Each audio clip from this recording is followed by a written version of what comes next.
The first time the roses appeared, I was just about to leave for work. I was running a little late, so I practically tripped out of my apartment and slammed the door, almost trampling on the beautiful bouquet of flowers sitting on the mat behind me. I blinked in surprise at the mysterious gift, glancing down the hall as if expecting to see someone waiting for me, but I was alone. Crouching down, I picked up the roses and searched for a tag or note, but there was nothing. Whoever had left them there clearly wanted to remain anonymous. The flowers were sweet and fragrant, at least a dozen of them with blood-red petals and leafy stems. Knowing I would be late for work regardless, I unlocked my apartment and headed back inside to put them in water. If only I knew who they were from. The second time the roses appeared, dusk was already falling outside. I was lounging in my apartment after a long day of work when I heard someone knocking on the door. It was more like scratching, like fingertips scraping against wood, so I peered through the peephole first. At the very edge of the corridor, I glimpsed a shadow disappear around the corner. A flicker of movement, and then stillness. With a frown, I unlapped the chain and opened the door. Stepping out, the corridor was empty, but another bouquet of roses were sitting on the mat. It's only a couple of days since the last one. I knew Valentine's Day was right around the corner, but I wasn't seeing anyone and I had no idea who could be leaving these roses for me.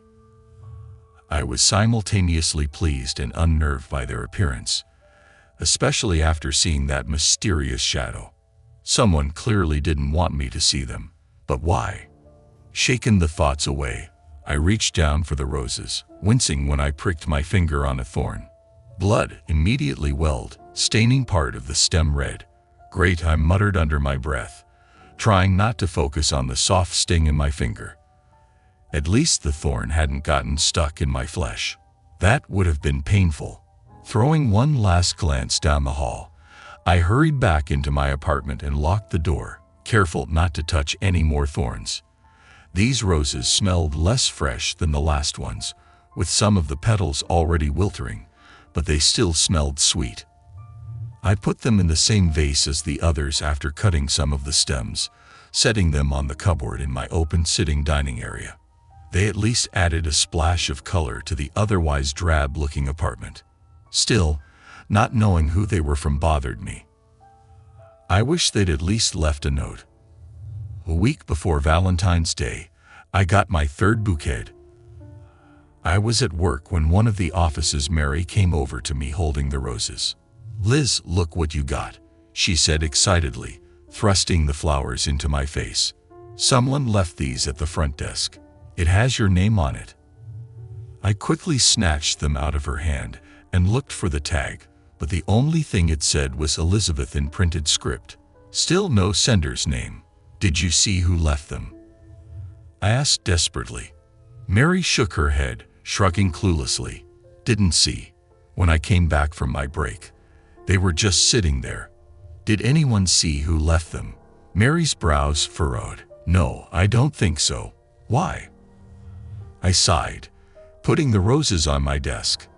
The petals were crumpled, browning around the edges.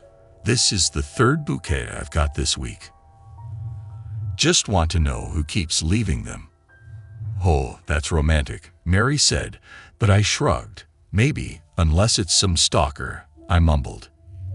If they knew where I lived and where I worked, it had to be someone who knew me. But who? Threw a vague glance across the room. It couldn't be any of my coworkers. None of them had ever shown interest in me, and most were already married. Who else could it be? Mary left, and I stared at the roses. A slightly putrid smell wafted from them, like they'd been left in a dark warehouse for a while.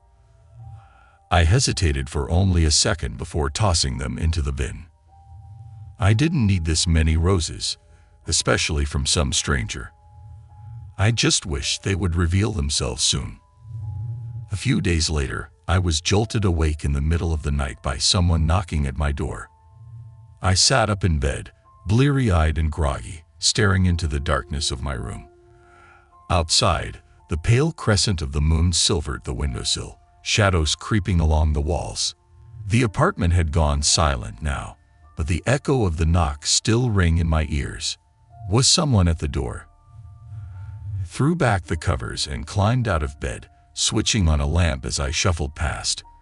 It was just past midnight, far too late for a visitor, unless it was an emergency. Maybe one of my neighbors needed help. Stifling a yawn, I switched the light on in the hallway and walked up to the door, checking the peephole. The corridor outside was empty. Something strange tugged at my stomach, a little bit of fear mixed with apprehension. Who had been knocking? Had I just dreamed it? But part of me knew that when I opened the door, something would be waiting for me on the mat, just like all those other times. I swallowed, freezing, with my hand on the doorknob. I could wait until morning to check. It was late, and I was working early tomorrow. In the end, I gave in and opened the door. As expected, a bouquet of roses were sitting on the mat outside. This time, the roses were half dead. Some of them were withered and curled, their brown petals breaking off when I picked up the flowers from the floor. There was a sharp, tangy smell rising from them, like old soil and roots. Like the last ones, they would be going straight in the bin. Why would they leave me rotting roses? It was starting to creep me out now, since I was still no closer to figuring out who was behind it. I couldn't even tell if the gesture was supposed to be romantic anymore, or something else. Retreated back into the apartment, locking the door and sliding the chain through the latch. The thought of someone visiting my apartment in the middle of the night didn't sit well with me. Maybe I should set up a camera or something. That way I could catch whoever it was in the act and confront them about it. Tossed the roses straight into the trash and went back to bed. Valentine's Day finally rolled around the following Wednesday. I hadn't received a bouquet of roses since that midnight drop-off a few nights ago, and I had hoped that the whole charade was finally at an end. I was wrong. When I got home later that evening, after spending all day burying myself in work, I knew that something was off. The door to my apartment was sitting ajar, shadows bleeding out into the hallway. Fear clenched my gut as I approached the door, breathing shallowly. Had someone broken into my apartment? There was no way I would have left it open like that, even if I had been in a rush that morning. Swallowing back the lump in my throat, I walked up to the door and slowly pushed it open with my fingers. Inside was dark, and it took a second for my eyes to adjust, but I couldn't see anyone. Instincts told me to call the police before I did anything rash, but I didn't want to waste their time if it turned out to be a false alarm. Instead, I pushed the door open wider and stepped inside. The entire apartment was silent. Nothing stirred. Since I was still close to the door, I switched the light on, letting it flood out into the open kitchen dining area. There was one change that became immediately noticeable to me. The roses I had kept on my sideboard were gone. Instead, a single bouquet sat in the middle of the kitchen table. The petals were a dark, grimy brown color, and the stems were twisted and broken, black thorns sticking out. The flowers were rotten. Took a step closer and almost gagged on the smell. They smelled like something that had been left in the dark for too long. Something putrid and sick. What the hell was going on? Who had left these here? Had they broken into my apartment? That's when I noticed the note sitting beside the flowers. Pinching my nose, I walked over to it and read the black script. Barely read the words when the door behind me slammed shut, and something hard hit the back of my neck, sending me to my knees. The rotten roses were the last thing I saw before my mind faded to black. This is what you did to my heart, and it's what I'll do to yours.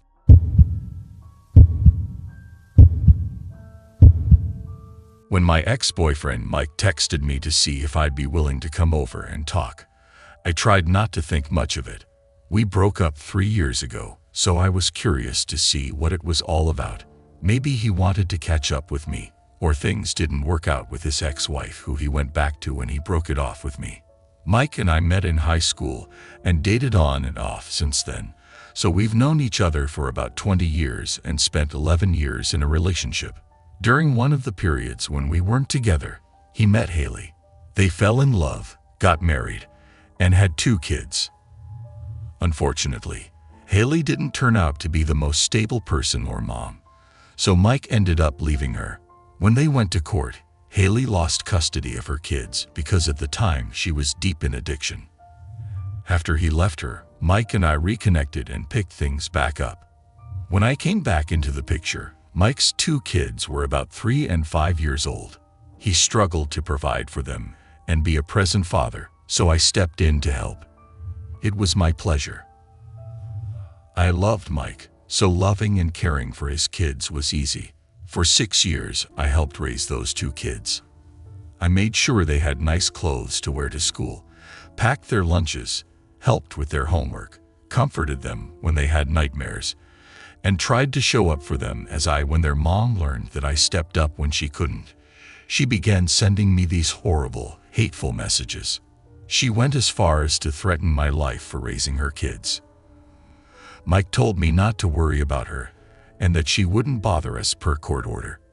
Haley posed no issue for us until 3 years ago when Mike decided to get back together with her so his kids could have their real mom back. It broke my heart for him to leave, but I guess I can understand that he wanted to reunite his kids with their biological mom. When he told me we needed to break up, he stressed that he didn't really want to get back together with Haley, but it seemed like the right thing for his kids.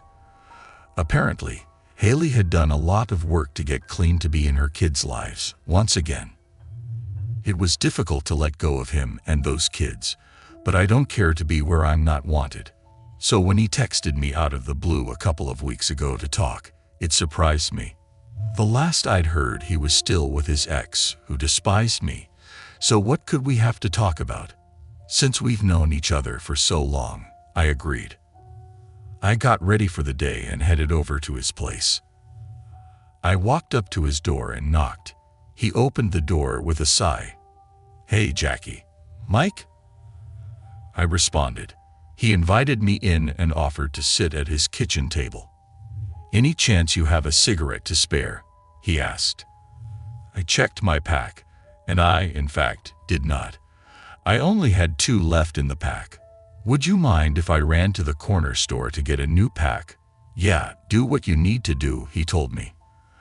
I rushed out the door and walked to the store.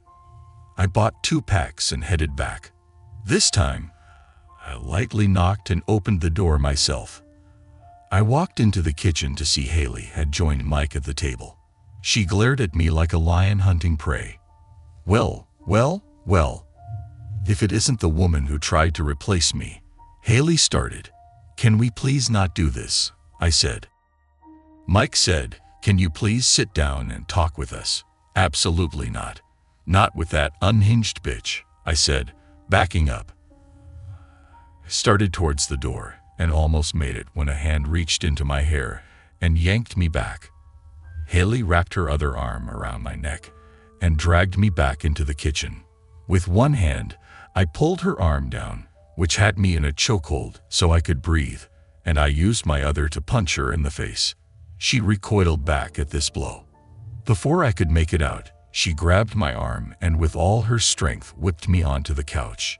She straddled me and wrapped her hands around my throat, completely cutting off airflow.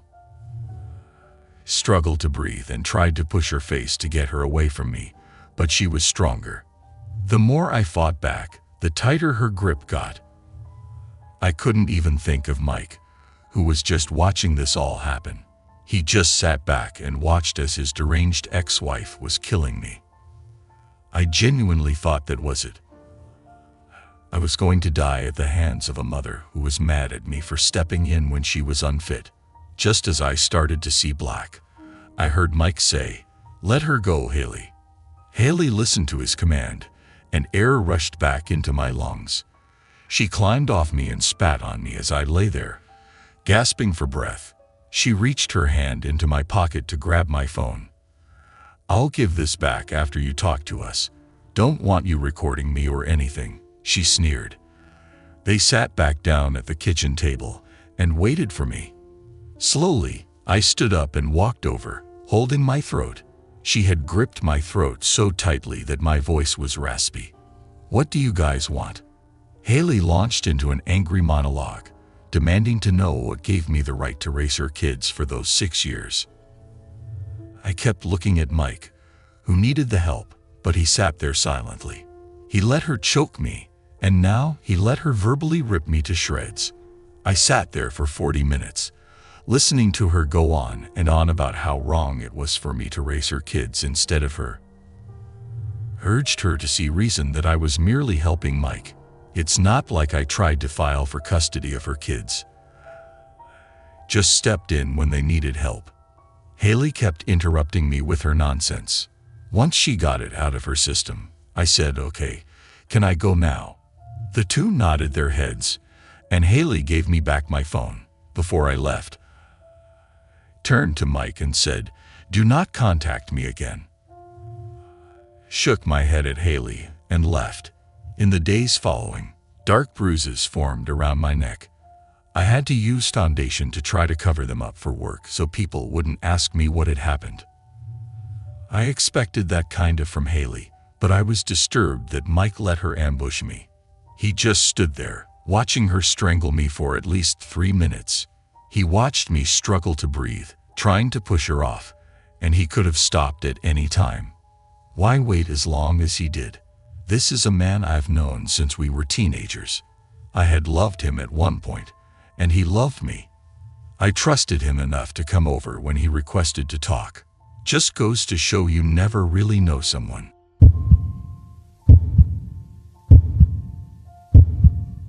My name is Joanne. I'm 28 years old, and I just got out of a 3-year relationship. Things ended pretty badly, so I was planning to just stay single for a while. But then I met Lori at a gay bar. She was a little older than me, but she was absolutely gorgeous. We hit it off right away. After our second date, I knew that I was starting to have real feelings for her. I came out when I was a teenager, so I'd only ever dated women. But Lori came from a pretty religious family. She married a man named Tom, and they were together for 3 years before she finally told him that she was a lesbian. She said that I was her first real girlfriend, so she'd really like to take things slow. We had been seeing each other for about a month when Valentine's rolled around. I wanted to make the day special. I was hoping that we finally take our relationship to the next level. So I sent flowers to the real estate office where she worked and made dinner reservations for her favorite Italian restaurant. Things went really well at first. We got to the restaurant and had an amazing meal. But as we were leaving, Joanne's mood completely changed. She looked terrified. She grabbed me by the arm and practically dragged me back to the car. When we got in the car, Joanne locked all the doors and then pointed toward the side of the parking lot. She was pointing toward a man standing alone near the side of the building. "That's Tom, my ex-husband. What's he doing here? He's following us." She sounded so scared. She turned on the car and started driving, but there was something wrong. It took us both a second to realize that all 4 tires were flat. I opened the door to get a better look and saw that someone had slashed her tires. I looked over to where Tom had been standing, but he wasn't there anymore. I pulled out my phone to call the police, but Lori grabbed it from me. "We don't have any time. Come on." Before I could argue, she raced out of the car and started running toward the street. The only thing I could do was follow her. We both ran as fast as we could. Lori kept looking over her shoulder to see if Tom was chasing us. If he was, we couldn't see him. Eventually, Lori turned onto a side street, and I followed. I was starting to get pretty scared. I'd never seen Lori this upset before. Now we were on a dark residential street with no one nearby. It didn't seem safe. She led me toward a 2-story house at the end of the street.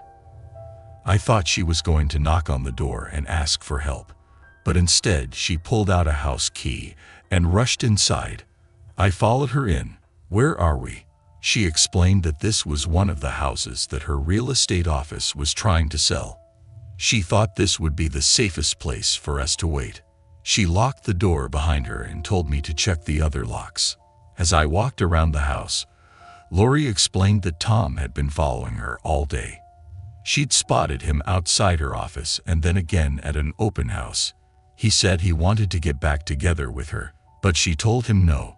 She worried that he was turning violent, and with her car's tires slashed, she was right.